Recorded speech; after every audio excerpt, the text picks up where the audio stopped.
Chag Sameach, Shabbat Shalom. Given the dramatic and traumatic news coming out of Ukraine, Israel, and right here in New York City, it would be understandable if you missed a small news item in the Jewish press this week regarding a letter signed by 19 rabbis on the subject of the philanthropic choices of American Jewry. In order to understand the letter, a little background is necessary. Many people, Cosgrove family included, give tzedakah by way of something called a donor-advised fund, which is a financial vehicle by which a person gives to the shuls and schools and causes dearest to their hearts. The largest such Jewish fund, the Jewish Communal Fund, sits at about $2.4 billion and accepts donations from thousands of individuals and distributes tzedakah according to their recommendations. One recipient of the Jewish Communal Fund is something called the Central Fund of Israel. I know the names are a little confusing. A $48 million fund which gives tzedakah to over 350 organizations engaged in poverty relief, Israel advocacy, bereavement support, and Jewish education. But what you also need to know about the Central Fund of Israel is that it supports directly and indirectly a series of Jewish extremist groups, including Chonenu, which gives cash grants to Israelis convicted of terrorism, Lahava, known for organizing death to Arab marches through Palestinian neighborhoods, and Im Tirtzu, who once famously produced a video labeling leaders of Israeli human rights organizations as foreign agents, thereby igniting a wave of death threats. The rabbinic letter organized by Truah, a rabbinic human rights organization, called on the Jewish Communal Fund to drop the Communal Fund of Israel from its list of approved grant recipients. Supportive as American Jewry may be, the rabbis reason, of the soup kitchens, the social service agencies, and other worthy charitable Israel-based organizations, American Jews have a moral and legal obligation not to support any group that engages in or incites violence. In signing the letter, the rabbis are sending a clear message about American Jewry's refusal to tolerate violence. I encourage you to read the letter and the coverage of the letter, all easily found with a simple Google search. But having read the letter as a rabbi, of course I checked out the list of my colleagues who signed on to the letter. It's a who's who of North American rabbis, Orthodox, Reform, conservative rabbis taking a stand against the right-wing extremist elements of Israeli life. The most interesting part of the signatories, the part I focused on, is the list itself, because while printed alphabetically, starting with Rabbis Austrian, Blake, and Bronstein, and ending with Stanton, Tucker, and Timoner, one rabbi had asked to have their name blacklined. Can't see it. And because the list is laid out alphabetically, I couldn't help but notice where the name sat on the list. Right after Bronstein, Brusso, and Buchdal, one North American rabbi, number 7 of the 19, sharing alphabetical proximity to yours truly, sits obscured on the list. And so I looked at the list with a combination of bemusement and befuddlement, and I asked myself the following question: had I signed the letter? I get a million emails. I'm on the Truah mailing list. A subset comes from Jewish organizations. A subset of those ask me to sign on resolutions, letters, and petitions. It's a lot to manage. I'm in between executive assistants. I just turned 50. I don't remember what I had for breakfast, never mind what letters I signed. Maybe I did sign that letter. Who knows 7? Who knows? Maybe I'm 7. And then I thought, Maybe I'm not the only one who's wondering this question. I mean, it makes some sense. C comes right after B. Maybe other people are wondering if the black-lined American rabbinic name of prominence is Cosgrove. Generally speaking, I don't sign on to communal letters. The risk-reward has never made sense to me. A tired and dated mode of expression that serves only to expose oneself to the vitriol of the other side. But maybe in this case, I made an exception and I clicked on that box. What if I'm the prominent yet hidden Rabbi C, who believes that American Jews must cease funding right-wing Israeli organizations? And as I tried to untangle what I did or did not do, I started to probe the substance of the matter with an eye to solving the mystery. What would have prompted me to sign or not sign the letter? What are the arguments for and against signing such a document? For me, for any rabbi, and for the purpose of this morning, for you or anyone else. So to begin with the reasons not to sign the letter, the answer is pretty clear and can be distilled to one number, one word, 17. As of the writing of this sermon, 17 Israelis have been murdered in acts of terror these past few weeks. Just 1 week ago, 3 Israelis killed and at least 15 others injured in a terrorist attack on a Tel Aviv street on which I'm pretty sure most of us, if not all of us, have strolled or eaten where I hope to be just 2 days from now.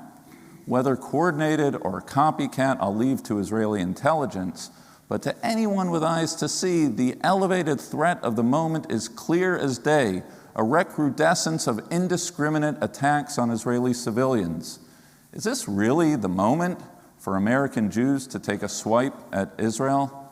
With friends like these, who needs enemies? Not only, one could argue, the timing of the rabbinic letter is ill-considered, but it misses the bigger point. The haters of Israel are not nuanced in their hatred. For them, it's not a matter of this or that government. They're not making distinctions between right-wing and left-wing Israelis. They want all Israel and all Jews gone. And that hatred of Israel, Zionism, and Jews is not just out of Jenin, but it's a threat well beyond the Middle East. Anti-Semitic attacks in coffee shops on the streets of Paris, Turkey, New York, Los Angeles by thugs brandishing Palestinian flags. College campuses expressing solidarity with every oppressed group save the Jews, who are the ones responsible for the oppressive colonialist Zionist enterprise. Anti-Zionism is just a latest form of anti-Semitism disguised in the cloth of wokeness. And you American rabbis, from the luxury of your comfortable pulpits, would dare question the choices of the country whose citizenship you have sidestepped, whose very existence you count on when the going in the diaspora gets rough, whose Jewish critique of Israel serves to sanitize the anti-Semitism of Israel's real enemies. Leave us, please, in all our imperfections alone. Better that you just say thank you, go on your way, and worry about your intermarriage rates, your January 6th, and your own bad apples. If I chose not to sign that letter, it's not hard at all to imagine why I didn't. Job number 1 of every rabbi is to protect the past, present, and future interests of the Jewish people, a threshold some might say that the letter does not seem to meet. So now, let's interrogate the other side of the question. What would have prompted me or any rabbi to sign the letter? Well, let's begin with the tactical. As I've said on many occasions from this pulpit, as diaspora Jews, we have to be judicious expressing criticism of Israel. First and foremost, and we're going to return to this, as Jews, our words carry special weight in the discourse surrounding the Jewish state. But it's more than that. The Middle East is not the Upper East Side.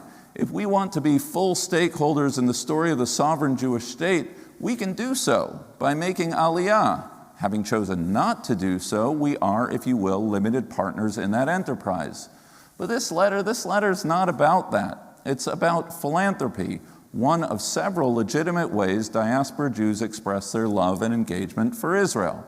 And no different than any philanthropic choice, we have every right and expectation to ask that our giving expresses our values. For rabbis to use their pulpits, physical and proverbial, to direct, guide, and counsel the philanthropic priorities, the do's and don'ts of American Jews, is not only not untoward, it's actually their job. All of which is to say that if the aim of the letter is to give expression to the moral obligation to stand up, warn, and stop American Jews from supporting violence-filled Israeli extremist groups, then the only real question on the table strikes me as why are there only 19 rabbis on the letter? Why not every rabbi? Why not the leaders of every rabbinic organization, every seminary, and every synagogue?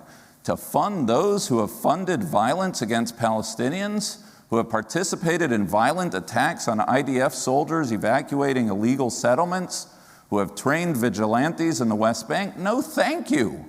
We might share the same faith and break the same matzah, but make no mistake, these guys are bad dudes.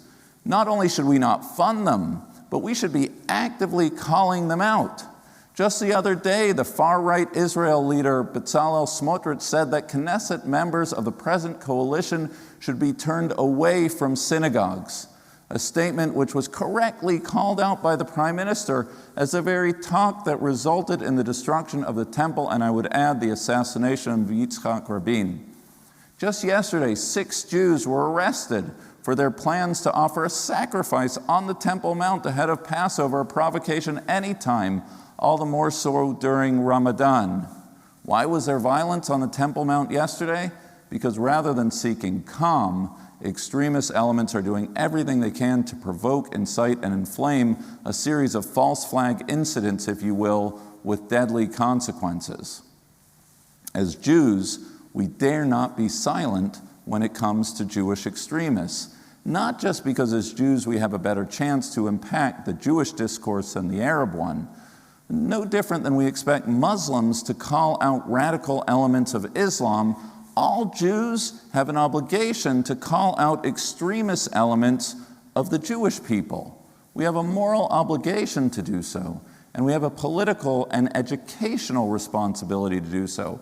I have no doubt that there is an element of the haters of Israel who are going to hate Israel no matter what Israel does, and that there are those for whom Zionism is indeed a cover, anti-Zionism is indeed a cover for their anti-Semitism. And we do ourselves, Israel, and most damagingly, our children, a huge disservice if we paint all criticism of Israel as anti-Semitism, be it our children who did not grow up with the same instinctive anchoring in the Israel story as you and I did, or the silent majority of humanity who are totally disengaged from the goings-on of the Middle East. They can sense the problematics of a zero-sum discourse that precludes any critique of Israel. I would go so far as to say that by a certain logic, in whitewashing the extremist elements of Israeli society, we are actually forwarding the agenda of Israel's real haters who see the double standard, who know that they know that we are holding Israel to a standard different than we would any other state. The argument for Israel, or for that matter, anything, is made stronger, not weaker, by acknowledging the fullness of the debate.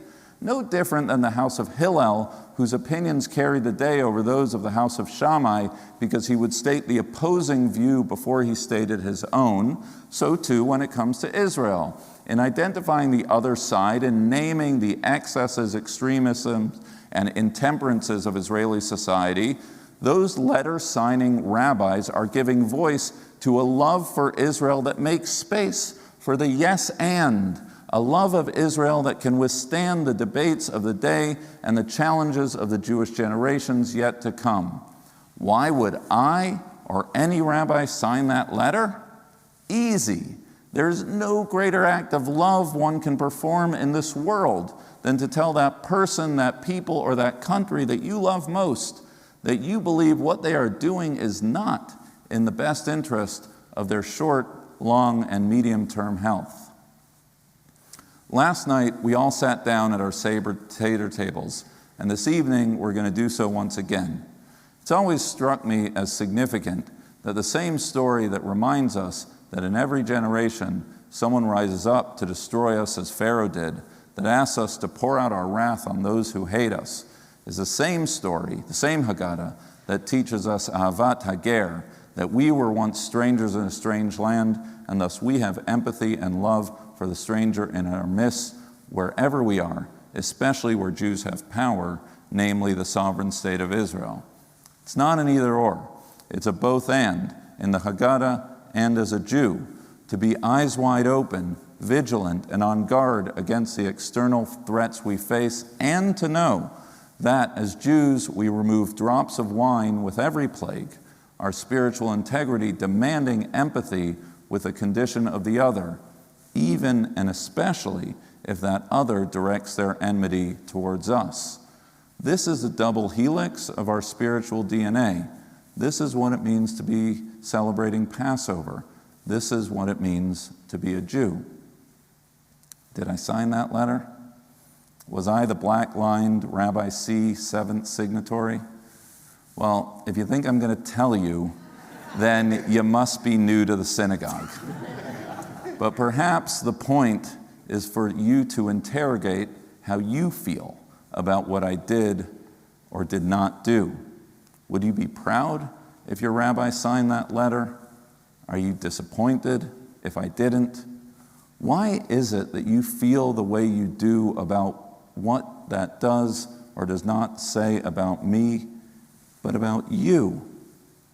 If put before you, what would you have done? Would you have signed that letter? Maybe the real point is to remember that both possibilities, to sign or not to sign, are part of the warp and woof of our people's narrative, and that the person sitting next to you, who loves Israel and the Jewish people no more and no less than you do, may have made the opposite choice.